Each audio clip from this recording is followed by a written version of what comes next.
Assalamualaikum warahmatullahi wabarakatuh. Baiklah, kepada Prof dan teman-teman sekalian, kami dari kelompok 3 akan memaparkan hasil diskusi yang telah kami diskusikan, yaitu tentang sistem ekonomi pasar. Sebelumnya, saya sebagai moderator akan memperkenalkan anggota dari kelompok kami. Yang pertama, ada Akhil Alianka, selanjutnya ada Fadilah Biseza, ada Faria Ramadan Hendra, Vicky Lupiani, Indah Mardiah. Selanjutnya ada Mayang Olivia Putri, ada Muhammad Yahya. Selanjutnya saya sendiri sebagai moderator Muhammad Syaful Bahri, dan terakhir ada Oktavianul Maharani. Baiklah, langsung saja kepada materi yang pertama akan dijelaskan oleh Indah. Kepada Indah kita persilahkan. Baiklah, terima kasih saya ucapkan kepada moderator. Di sini saya akan menjelaskan konsep kepemilikan dalam sistem pasar.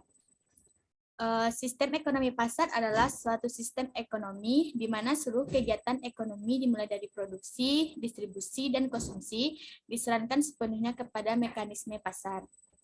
Dalam sistem ekonomi pasar atau kapitalis, manusia dianggap memiliki hak yang mutlak atas alam semesta. Karenanya, ia bebas untuk memanfaatkan sesuatu dengan kepentingannya. Kapitalisme sangat menjunjung tinggi hak-hak kepemilikan individu terhadap sumber daya ekonomi, bahkan walaupun hak individu ini dalam keadaan bertentangan dengan hak sosial sekalipun serta hak individu berada di masyarakat.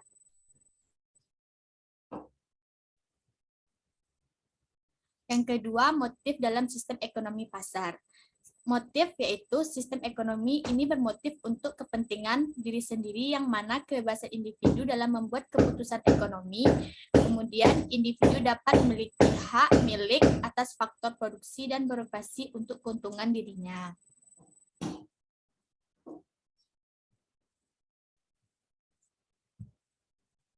Yang ketiga yaitu kebebasan memilih dalam sistem ekonomi pasar. Adanya kebebasan memilih yaitu masyarakat bebas melakukan segala hal karena keaktivitasan masyarakat yang tinggi serta setiap individu bebas memilih untuk menggunakan atau memakai barang dan jasa. Hanya itu yang saya sampaikan. Saya kembalikan kepada moderator. Terima kasih. Oh, baiklah, terima kasih kepada Indah yang telah menjelaskan. Tadi ada konsep pendidikan, ada motif dan kebebasan memilih. Selanjutnya akan dijelaskan oleh Okta. Kepada Okta kita persilahkan. Baiklah, terima kasih kepada moderator. Baik, di sini saya akan menjelaskan materi selanjutnya, yaitu yang keempat ada kompetisi. Persaingan atau kompetisi antar individu dan antar perusahaan terlihat jelas karena kreativitas masyarakat yang tinggi disebabkan oleh adanya kebebasan melakukan segala hal terbaik dari dirinya sehingga muncul persaingan. Selanjutnya, yang kelima ada kelas. Dalam sistem ekonomi pasar, sangat terlihat kelas dalam kelompok masyarakat. Gejolak dalam perekonomian sering terjadi karena adanya persaingan yang bebas. Hal ini yang menyebabkan kesenjangan sosial masyarakat kerap terjadi karena terbentuknya ketimpangan antara si kaya dengan si miskin. Yang kaya semakin kaya dan yang miskin semakin miskin. Selanjutnya, yang keenam ada konsentrasi kekuasaan. Pada sistem ekonomi pasar ini, konsentrasi kekuasaan ekonomi terjadi pada kelompok tertentu, sehingga muncul monopoli. Tidak selalu mekanisme pasar ditentukan oleh permintaan pembeli dan penawaran penjual atau jumlahnya. Dalam kenyataannya, beberapa perusahaan bebas menguasai pasar. Mereka memiliki kekuasaan yang sangat besar di dalam menentukan harga atau jumlah barang yang ditawarkan. Sekian materi dari saya kembalikan kepada moderator.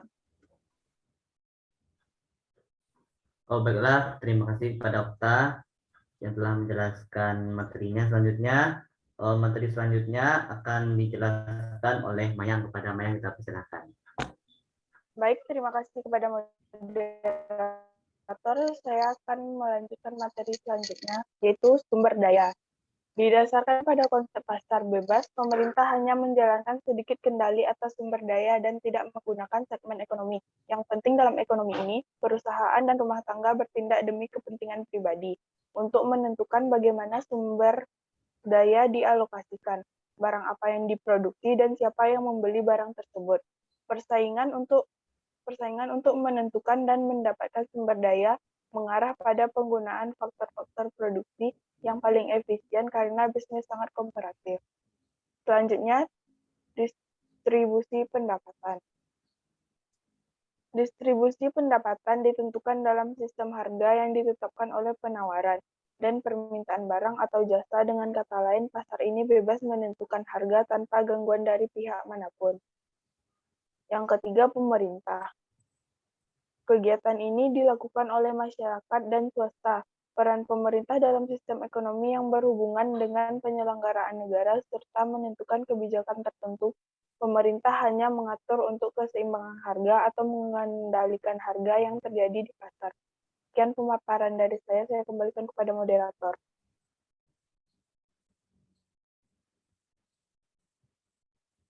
Oh, baiklah, terima kasih kepada Mayang. Selanjutnya materi akan dijelaskan oleh Akhil Ayanka. Kepada Akhil, kita persilahkan. Baik, sebelumnya terima kasih kepada moderator telah memberikan kesempatan pada saya untuk menjelaskan tentang insentif, siapa yang mengatur, dan kebebasan pribadi. Untuk insentif, dalam sistem ekonomi pasar insentif, terjadi dalam pihak swasta dan masyarakat untuk berusaha, karena pada sistem ekonomi pasar ini memiliki konsep pasar bebas. Perusahaan dan rumah tangga bertindak demi kepentingan pribadi mereka.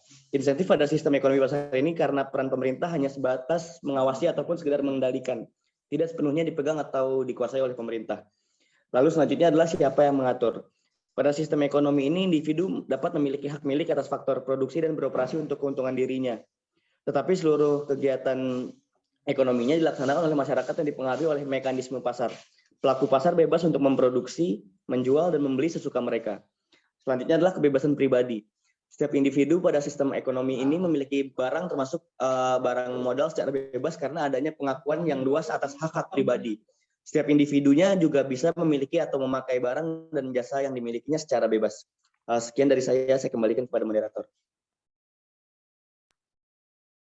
Oh, baik, terima kasih kepada Akhil yang telah menjelaskan materinya. Selanjutnya, materi akan dijelaskan oleh Vicky. Kepada Vicky, kita persilahkan. Terima kasih kepada moderator. Selanjutnya saya akan menjelaskan tentang pengangguran dan inflasi. Pada sistem ekonomi pasar, ini tingkat pengangguran akan cenderung menjadi lebih tinggi bila dibandingkan dengan ekonomi komando. Dikarenakan negara akan memberdayakan semua tenaga kerja dan sumber daya manusia yang ada. Pada sistem ini, krisis ekonomi akan menjadi fenomena yang umum terjadi seiring dengan pasang surutnya kegiatan bisnis. Kenapa? Karena pemerintah tidak bisa melakukan intervensi dalam kegiatan perekonomian. Dan juga setiap individu akan saling bersaing sehingga akan ada pengangguran untuk mereka yang kalah.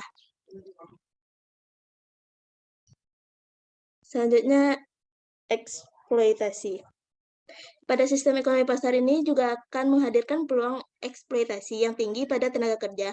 Hal tersebut dikarenakan adanya tekanan untuk menang di tengah tingginya persaingan dan tidak adanya campur tangan pemerintah.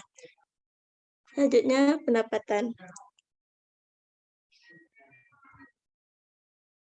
Sistem ekonomi pasar ini juga akan menghasilkan kesenjangan ekonomi dan sosial yang lebih luas. Distribusi pendapatan yang dihasilkan pun mungkin secara sosial tidak bisa diterima dengan baik, dikarenakan mereka yang punya modal akan menjadi semakin kaya dan mereka yang miskin akan terjerumus dalam lembah kemiskinan. Sekian, dikembalikan kepada moderator. Baik, terima kasih kepada Vicky. Selanjutnya akan dijelaskan oleh Farel. Kepada Farel, kita persilakan. Baik, moderator. Di sini saya akan menjelaskan tentang harga, efisiensi, dan pajak. Di dalam sistem ekonomi pasar, mengenai harga, persaingan akan hadir antara pihak produsen, karena mereka akan saling perang harga guna memenuhi keperluan pelanggan. Namun pada akhirnya persaingan ini mampu menjaga stabilitas harga secara adil. Lalu selanjutnya mengenai efisiensi. Segala hal yang diproduksi di dalam sistem ekonomi pasar ini berdasarkan apa yang dibutuhkan oleh masyarakat. Barang yang diproduksi mengikuti permintaan pasar atau konsumen. Hal tersebut menyebabkan sistem ekonomi pasar lebih efisien. Lalu selanjutnya pajak.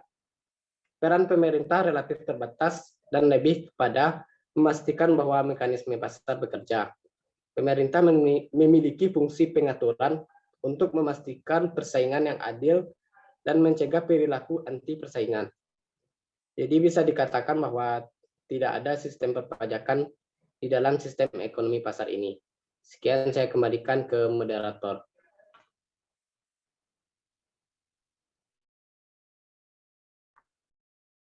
Oh, baiklah.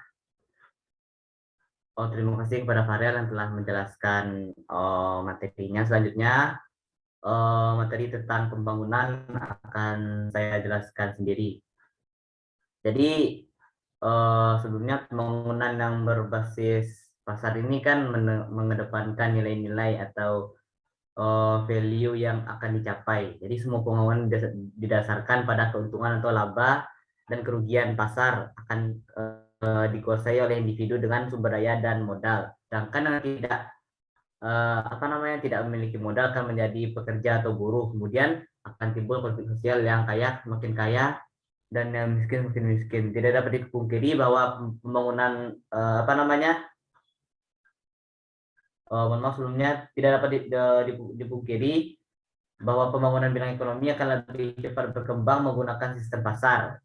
Semua individu yang terlibat dalam sistem pasar bersaing secara baik dan nilai yang dicapai lebih tinggi. Sistem pasar memberikan ruang individu yang mengembangkan diri untuk mencapai keuntungan pribadi. Perbedaan dan persaingan dalam sistem pasar tidak akan menghambat kemajuan yang bisa dicapai. Mungkin sekian, nanti terima kasih. Selanjutnya, materi terakhir akan dijelaskan oleh Yahya. Kepada Yahya, kita persilahkan. Terima kasih kepada moderator. Saya akan membacakan materi tentang pemeliharaan kesehatan, kelebihan dan kekurangan dari sistem ekonomi pasar. Pertama, pemeliharaan kesehatan.